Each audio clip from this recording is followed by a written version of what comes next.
A paz seja com todos os irmãos da Igreja de Deus e também aos ouvintes da Santa Palavra de Deus.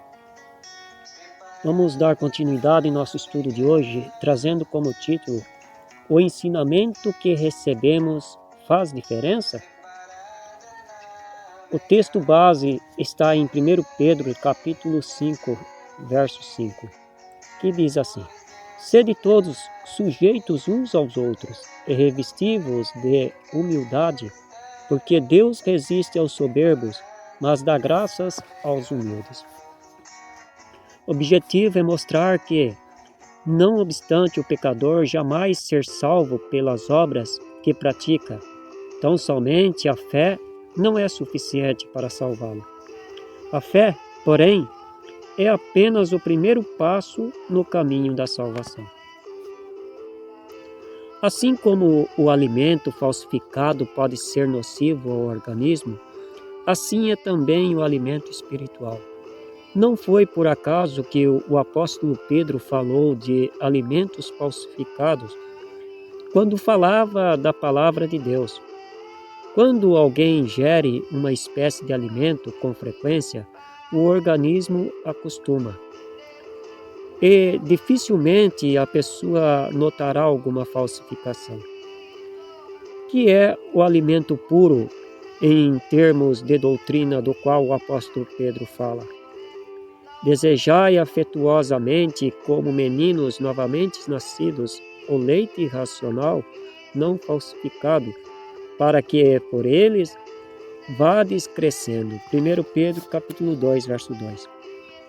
A observação de Pedro realmente é bem oportuna, pois a tendência do ser humano é se acomodar e aceitar tudo o que lhe é imposto sem analisar a origem e a data de validade. Deus deixou uma palavra pura, com requisitos claros e indiscutíveis, porque requer que seu povo seja zeloso e abençoado na observância dos seus mandamentos.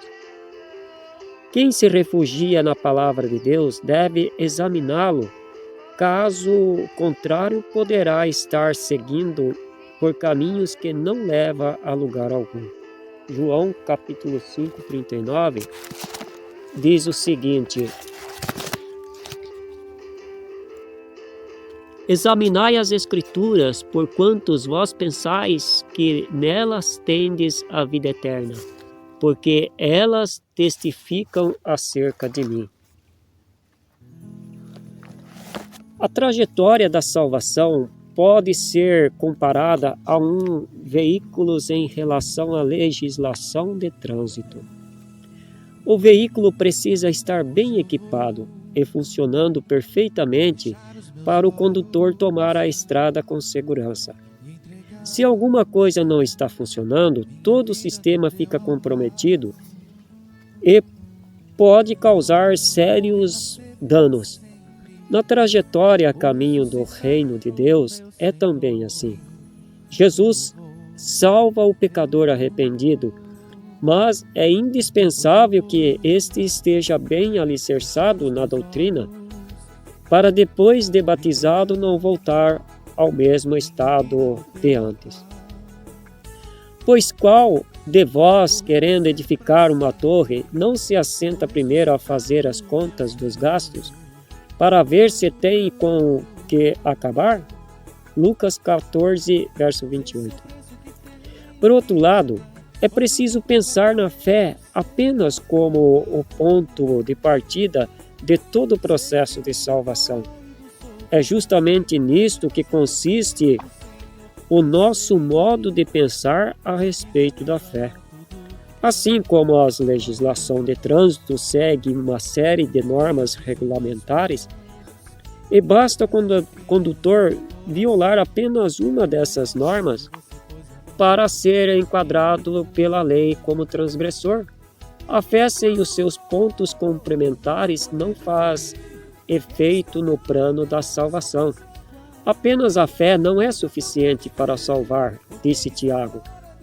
Meus irmãos, que aproveita se alguém disser que tem fé e não tiver as obras? Porventura, a fé pode salvá-lo? Tiago, capítulo 2, verso 14. Sendo a fé a base, Deus ouve o pecador na ignorância, desde que sua fé seja sincera e verdadeira. No entanto, o pecador precisa do conhecimento antes de abraçar a fé e fazer um concerto com Deus, pois pode ser que a falta de conhecimento o leve a cometer novamente os mesmos erros. Um pecador arrependido é aquele que reconhece que precisa se aperfeiçoar. Quem acha que já sabe tudo e não necessita de aperfeiçoamento é arrogante e soberbo. Portanto, a sua fé é morta. Mas, ó homem, vão, queres tu saber que a fé sem as obras é morta? Vedes então que o homem é justificado pelas obras, e não somente pela fé. Tiago, capítulo 2, verso 20 e 24. Que dizer sobre a conduta de Tomé ao duvidar de Jesus? Vamos ver a fé sobre a perspectiva dos apóstolos. Tomé precisou ver para crer. A sua fé se transformou em incredulidade. Porém, foi o mesmo aconteceu com Pedro, que negou Cristo 3 vezes, mas depois se arrependeu amargamente. Às vezes o servo de Deus cai por descuido, e isto lhe causa profundo desgosto, pois quem é salvo não tem prazer no erro. Colossenses capítulo 3, verso 24. Que espera Deus daqueles que se declaram seus servos? A mensagem de hoje ensina o querer de Deus de forma inconfundível. Ele já declarou o que requer de seu povo e procura aqueles que o adoram em espírito e em verdade. Ele te declarou, ó homem, o que é bom, e que é o que o Senhor pede para ti, senão que pratiques a justiça e ames a beneficência, e andes humildemente com o teu Deus. Miqueias capítulo 6, verso 8. Como identificar a voz do estranho e rejeitá-la?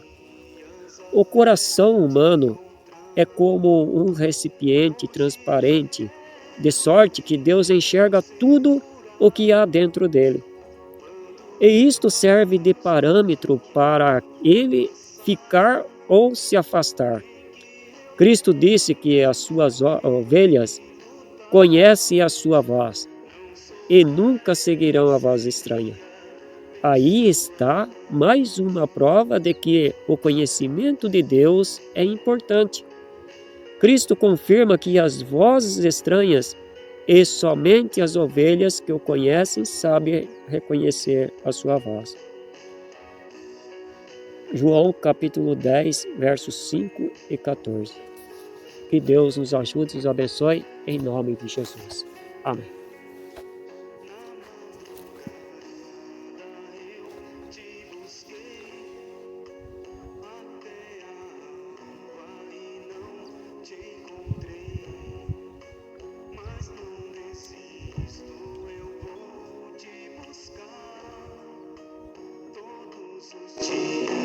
Até te encontrar.